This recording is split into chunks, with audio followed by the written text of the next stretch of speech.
Mar ng'e gwenge wa makawuono ng'wech dhi nyaka gwenge mar Arieda e kaunti ma Siaya kendo ng'e gwenge wa go touch kamiluongo ni Nyilima. Kaka pile Millicent Adhiambo konyo e nono matut sigana mar gweng'ni.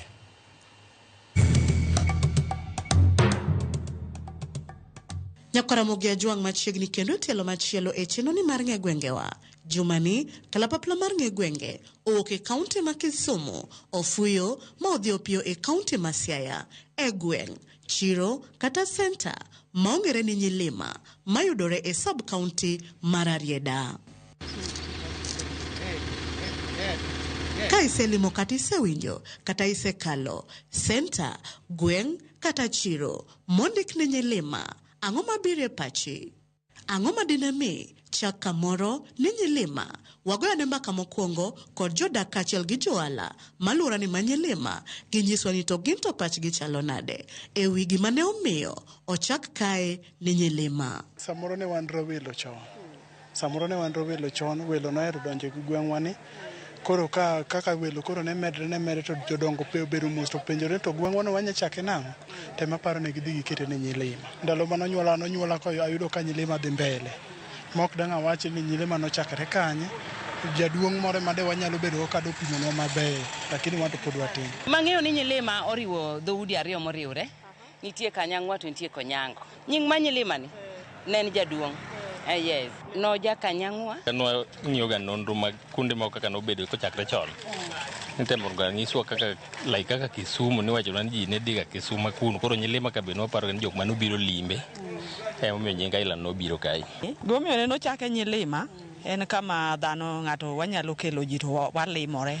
Bang' winjo paro mopogore ma johala kod jogweng' oselieko e wi gino magiparo mane omiyo ochak kae ni Nyilima, we koro wawinjane ni adieri kod kuku mar wach ni kanye madinami chak chiro center kata gweng'ni ni Nyilima kowuok kuom jodongo mane nitie kendo kaka ne ochakore. Nying ma Nyilima mupenya nodwangi ni kuma nochakre. Joma nobiro ka ne gin Warabu moko ma black ne gin nyithi slaves mamon to gi chwo ma Arabs.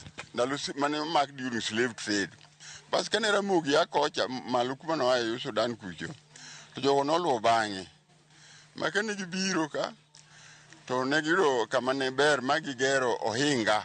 Ohinga maduong' mane nonyalo bedo kata futa 12 kodhi malo moluoro kaite. Bas kane oseluoro kamano koro ne gichuo kama idonje gi dhot midonjo gi piny e bo ohinga no ema nidonje.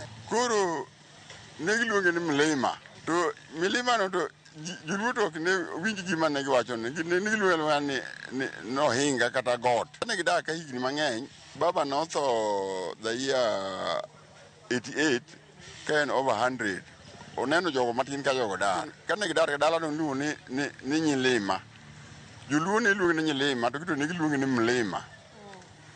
Koro the difference ko onge ng'ama nong'eyo. Koro ne gikawo ni each side was right. Mane kaka nying no nochakre. Gweng', chiro kata center ma Nyilima humbe landore kod weche kata timbe mage. Dawach jo Nyilima onge ge huma moro ma onge huma moro ka.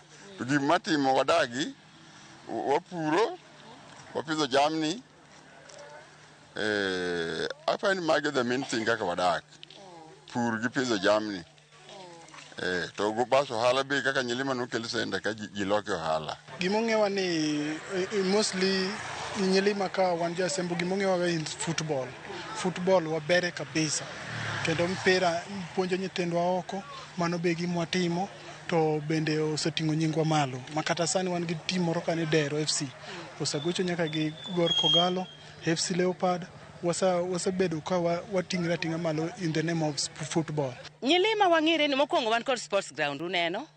Makanyo mpira gore kabisa msa hivi karibuni nwapo ka jogor mahia nobiro. Jogi notugo kae manen mpira bene gigore mna kod wan kod jo iluongo ni jodero. Like sports, wan gi pap ka ituge mpira, timbo be timo maber. Wan be wa motivate players, waero gi kech gin jo ma igweng'. To bende Nyilima osenyuolo dongruok e ngima jodak kaachiel kod johala makae. Ute ne gin mag lum to gisemi matinde ng'eny. Kibaki muketo nwa lam ka. Bang' Nyilima koro ger skul mang'eny around Nyilima ka. Ji ogero plode to koro ji time business to giyudo their income that way. Ndalo mananyuola manadongo lam ne onge. Sana nyalo wacho ni lam wan go ka to lam ni ema paro ni chako kelo asembo ka ing'eni wan wanyiewo mana simiti. Sani od lo ok inya yudo e gweng'wa ka. Wan ute te obedo plastered. Magi gik manyalo wacho ni beyo na e Nyilima. Nyilima wachik wan kod skunde, wan kod kamino gedo piny ka, to wan kod kamalumbe malo kae. Kamalumbo chiel maber ma kuneto nono kolwore mana kod sing'enge. Yes, kamino gedo be podi to obiro lose nikech jatelo mwan go en ng'ama ber, iluonge na Godi Konyango. Osetiyo kabisa mabe waneno gik motimo. Pap nyochiel nwa bende wageno nyocho bio wachno kan odwa bedo pap maduong' kabisa ni dwa luore kod perimeter wall. Koro gima pok waneno en taya mabe wang'en wabro yudo e Nyilima. Ndara be waneno, ndara no kenwa maduong'. Wan kod nam machiegni ka, wanyalo bire chamo rech kaka in midwaro. Wan kod library wan kod library ma kifuo ka nyathi ofuo to fuafua kende, but Nyilima nitie kod library. Chon nwachandre ni wach pi sani nitie pap ka, nitie pap ochiel, kwa bibiro neno mpira, wabedo kama obedo Sakiwad, gik moko ailago. Ute ne onge malong'o, ti investment otimre mang'eny, ma ute beyo, stima nitie, ndara nitiere, koro waneno ka development nitiere e Nyilima. Anya neno pap, anya neno lam ka bende ber, anyalo neno yaw ne wan godo kucho bat achandra no dhi bnodine. O jatendwa no dhi bene no golo nwa chandra. Chon nena ena chuodho makra dhok ne nyalo yoro, but sani dhiang' ok nyalo yore nikech otut. E sama johala kod jogweng' kwano dongruoge achiel ariyo adek, rem kod kwayo mage magin go magigombo ni ka sirikal okele alwora ni ma Nyilima, to Nyilima biro dongore mametni chal kod kuonde mamoko. Wayuak ndara madhi luak, wayuak mondo Honorable Gordon Onguru ong'inwago kata kapo ni nitie kama onyalo lose weye to mako keyo bolosnwago. Wayuak nikech waluoro mana mabor yo ka gombo koche kwa chop luak.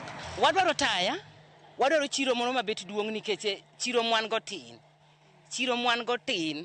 Koro wadwaro chiro moro maduong', to wagombo taya moro mamenyo gi malach kech an gotel ka ino otenda chal. To waloro samoro chon kapo ni tayo dhi off, ka po ni gino dhi off to waneno waloro chon. To kokel taya moro maliel gi chieng' cha, to ko butiete nyaka piny ru. Kora kaka an ng'ama tiyo tij boda, anyalo gombo government omede konyowa e yor nderni nikech kaka ndara mawuok Nyilima ka madhi luak makonyowa e yor tero jotuo. Aora kanyo nitie kuma onego bed ni loso, pok olose to wasetemo go koko mondo olosnwa kanyo. Wan rem en taya kod pi. Pi ma wan godo en mar chumvi, ma be ng'eny ji ok hiny tiyo kode. Nyakaramogi mana kamano gi kanye mwachopo godo e giko matielo ma kawuono e chenro ni mar ng'e gwengewa. Amor ni kawuono ka ilimo ikalo kati winjo nitie kamoro miluongo ni Nyilima, ting'eyo gimomiyo ne ochake kamano. Omiyo kik idhi mabor, medikete mane wang' jowi mari mar Ramogi nikech ka ema juma manyien aduogo ni kod nono mar gweng' machielo. Oriti masani, erokamano kuom bedo kodwa. Nyinga Millicent Adhiambo, kata kihero inyaluonga ni Nyaboma.